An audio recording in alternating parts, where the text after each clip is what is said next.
Hello, everyone, and welcome to episode 142 of Kouryer podcast. Our today's guest is Danijela Antunović. She's a digital and traditional painting artist and also concept art and illustration artist from Subotica, Serbia. Now, as some of you may have listened to episode 142, which was the Nur Salah episode, I decided to make this little challenge for myself to say the introduction, try my best to say the introduction in the guest's native tongue, which I will do my best right now to kind of do that. So apologize if it's gonna sound scuffed. Zdravo svi smo dobrodošli o epizodu 142. I don't know, I messed it up completely, but that's fine.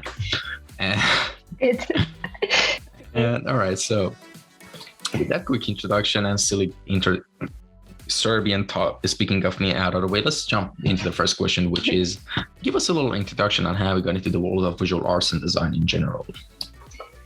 Okay, so I started drawing when I was very little. My mom kind of was the one that kind of pushed me to keep going because I guess she saw that potential within me, like to do stuff, to draw and be like creative. I was always making stuff.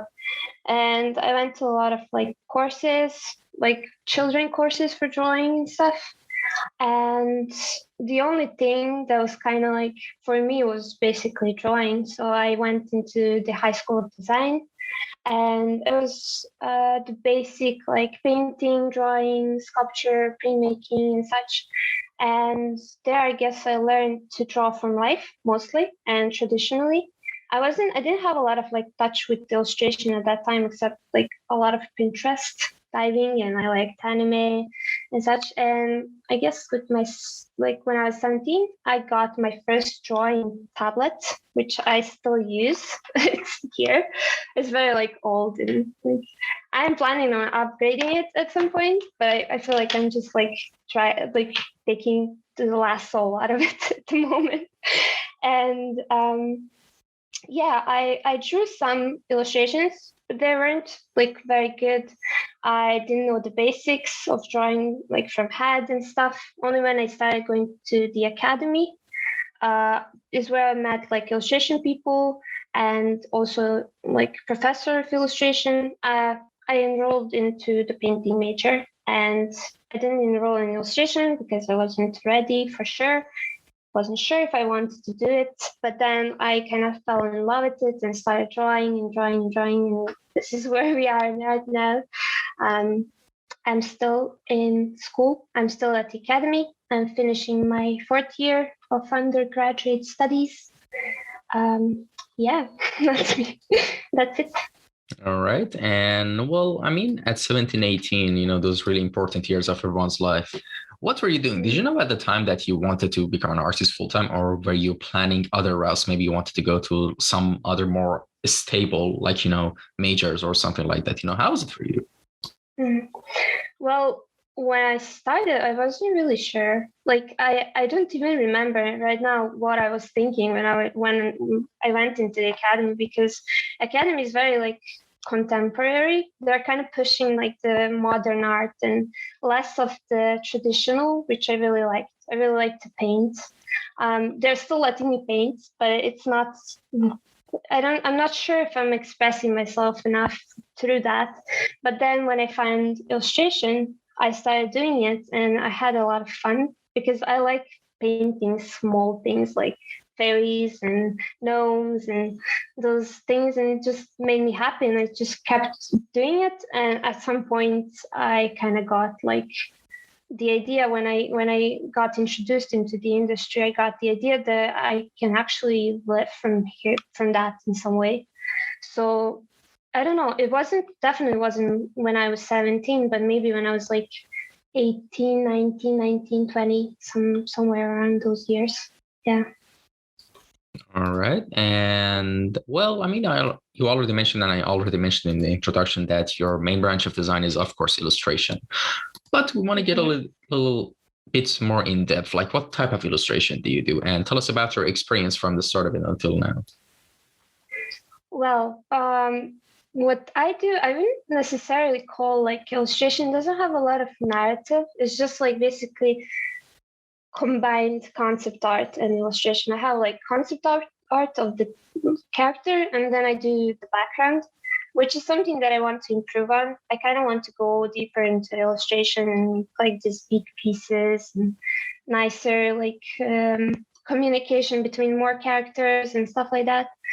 But at the moment, what I'm working on is actually more of a concept art, I would say. Even though it's still not like fully concept art, where you have like characters from sides, different designs, different options and such. All right. And speaking of some of your designs that I see, and everyone who's watching this on the video version of the YouTube, you can see it right here, the time reel of her works. And speaking of those, how does your design process usually go anytime you want to start working on a project? The best pieces that I ever had were like just came into my head, and I was like, oh, I need to draw them down, or I'm gonna forget about them. But if I really need to sit and think about creating for myself, for example, I would probably go, if I have no inspiration, I'd go into Pinterest, and there's a lot of references that you can get. And since I get inspired by mushrooms and little gnomes, other artists as well, I go deep diving and I find something that is always interesting. And if I don't know what to do, I usually do some studies and then derive some inspiration from that. I don't know. It's usually just me getting an idea, creating it, maybe changing some stuff. Sometimes I have a piece that I've been working on for months because I keep changing it because I'm not sure if I like the color. I'm not sure if I like the pose and stuff like that. But it's always just one idea, and then I kind of build on top of it. All right. And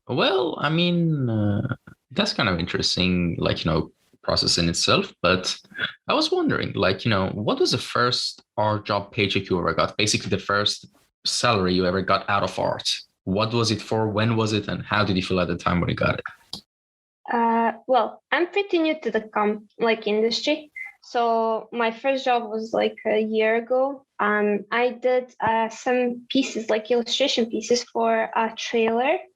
I did it for a trailer company. They were doing it for this one game that is still, I think it's still in making. I had to do illustration, but I had to separate first layer, second layer, background, and I had to do a few of those illustrations. And then they would use an animator. They would move the camera in and out. So sometimes I had to make long as forest and then little character because the camera was moving down through the forest and there was lightning in the background and stuff. So yeah, that was the first experience. But it wasn't really, I was only talking to one guy and he was telling me what to do, what not to do. It was a good communication. It got me excited. I was like, oh, I'm finally working. It was really fun. All right. And let's take a break from all this technical questions. I want to ask you about some, general stuff. We've talked about your study process, but now I was just wondering, do you also do any master studies of any particular artist that you have in mind, because your style is kind of resembles for me some old school illustrators, but I want to hear it from you now. Mm-hmm. Well, because I like painting and I like traditional art, and I feel that kind of shows in my illustrations, not digital ones. But I always liked John Singer Sargent. He's a really good American realism painter, I think. Remington. I always search for somebody who has good brushwork and good lighting. I did some studies of him. What else did I do? I don't know. I did do some stuff that's for compositions, just getting a bunch of old artists illustrations, then kind of dissecting them in few values. That's a good exercise. What else? Alfonso Mucha is one of my inspirations as well. He's really good at coloring stuff that it's not very like realistic, but it just makes sense. It's beautiful.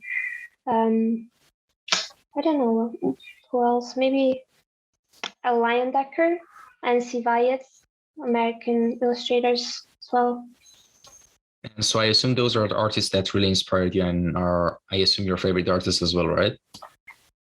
Well, for painters, like just paintings. But if I'm to say who's my inspiration for like the things that I paint, would probably like Claire Wendeling. At the beginning, I was really I really resembled, I guess, because a lot of people told me that I do, Evan Anderson. But then because I didn't want to become him, I wanted to create something on my own. And I kind of like went back and see who his inspiration is. And that was Kouryer Wendeling. And she also feel like she took some things from Egon Schiele. I'm not sure. I'm not gonna like say that she did, but it's kind of resembling. And I really like Art Nouveau, so I kind of like Schiele, Clint. Then who else is there? So Alfonso Mucha is also in Art Nouveau movement. Other than that, I really like Alan Lee and Brian Fraud. Their illustrations of fairies. And things that they did for Lord of the Rings. What else? I like a Serbian illustrator. He's called Petar Mesalgia. Who else? From today's artists, like the ones that are like popular today, it's probably Pedro Kruger. I'm gonna butcher a lot of names today. Pedro Kruger. I don't know. Then Thomas Chamberlain, Keane, I think, Philippe Pigliuso, and so on. Those are like my main, like when I see their painting, I'm like, oh, wow. Yeah. Awesome. Well, it's kind of interesting. Like I told you, like, before we start recording that, I kind of like, the really interesting aspect of your artwork that really fascinates me, for me personally, is that they kind of have like, a certain soul to them, a certain like, I don't know, magic to them. And what I mean by that, it's like they belong into like it's actually a believable thing as a fact that, these are illustrations of some like actual magical beings. Like, even like, so your profile picture on Instagram, the flower bud character that you drew is, when I see just a whole sequence of stories came to my mind, and one of them is basically like, actually for anyone who's listening to the podcast, like I'm going to say it like quickly, don't worry. Basically imagine it in a jungle, like, a luscious, normal jungle, like, kind of Eastern European jungle, which is full, usually filled with different colorful mushrooms and, all of that, how it is. And then there's this like badass warrior with like, blood all over his place. He's basically injured. He's like just barely like dragging him forward. Then he kind of crumbles into like a nearby tree trunk. Then what happens is that night, a little spark of light appears, and it's like the magical, like, aura of the creature, the flower bud. And it notices the warrior that is dying, and just gets surprised and goes back and brings like a little brown ball or some sort of leaves and pushes and drops it into the warrior's mouth. And the warrior just wakes up, and because it's like a super bitter and like, potent herb, it like basically the fairy tried to revive the warrior, but the warrior mistook it for like, oh my God, these are like demonic creatures or some stuff like that. And like, even like, like those kind of like, magical herbs of the jungle. And that's why it tasted so nasty, but it was really good for it. Yeah, like, I'm a sucker for world building and just writing stories like this. And when I like, there was another actually illustrator that came on the podcast last year, and Inka Scholz, it was, I think, episode 23 or something. Her works are kind of have that factor as well. I just see stories when I see them without any captions or anything. That's a really nice compliment. Thank you. No, honestly. And well, I mean, speaking of that, I also want to know, these like, subjects of your artwork are kind of like, in their own set of niche, but I was wondering, how did this niche kind of attracted you? Like, why this niche, and what about kind of was appealing to you? Well, I like I said, I like small things to draw them. I like small grandpas, wizards, and I also like fairies. So I guess I'm always like drawn towards drawing the things that I really like to see in other people's art, like the ones that inspire me. Like I want to create something like that. And sometimes it's just like some little accessory or something that I see somewhere that makes me like, oh, what if a fairy was holding that? Or what if the fairy was a flower saying something, So I guess it's just one thing that kind of connects me. I'm not really at the moment into like orcs and like scary, evil stuff. But maybe one day when I get like into it, maybe I'll be drawn more towards that. But for now, it's just like creating something that really makes me feel nice at the end. All right. And I was wondering, have you read the James Gourmet book? I think it was his name or something. Am I misspelling? The very famous book on James light and color, Gurney? Yeah. Sorry. I think I saw it. I saw something of it, but I didn't read the whole thing. No.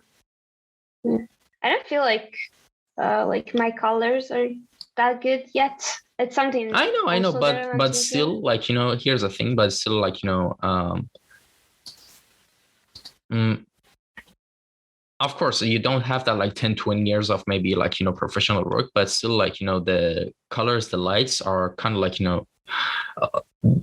they look really nice, basically what I'm trying to say. They're kind of very well balanced, in my opinion. Like that's why I kind of wanted. Very, very important for the atmosphere. Yeah. And here's the thing, like this question I don't ask anyone. I just ask certain particular artists that I see a lot of creativity in their stuff. So here's a question: have you ever used any element of your dreams as inspiration for your artworks? No. I don't think so.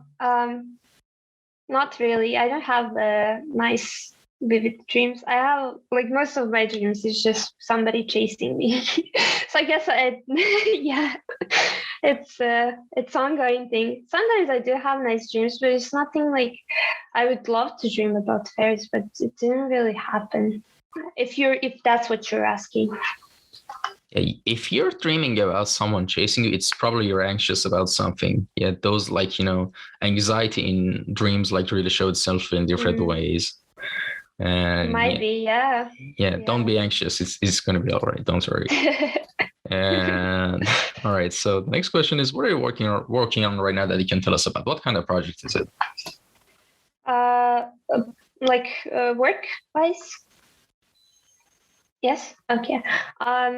I can't really talk about it because it's NDA, but I'm basically creating characters for the small indie company. And I guess we're making a game, basically. I can't tell anything else. But no worries. It's fine. Like, that's all we need to know. Awesome. And let us post it when it's actually done and you're out of NDA. Seriously. Yeah, sure. I think I am already planning on posting some stuff that I've done for them. It's really a nice project. I'm really enjoying it. And this is like first time me working in a team, and they were very like welcoming, and I learned a lot about like industry and making the process of making game. It's very, very interesting. Like there's so much stuff that when you play the game, you wouldn't really think about it. Like they're like arguing about some stuff that it's so tiny in the game, or it's something that you wouldn't really like realize it's there, but it's like so important to have like everything on the spot. So when you play it, in the case somebody sees it, like, why is that there? So you have, that's there because, and so on. Yeah. And yeah. And by the way, is there a sketchbook near you that you can show us some of your recent works? Yeah, I have. Like, I have this podcast on for both video version and audio version, but I try to like make an incentive for people who watch it on YouTube. So, when I ask the guests to show their sketchbook, that's basically their special treat. Sorry, audio listeners, you can check the video version later. But yeah.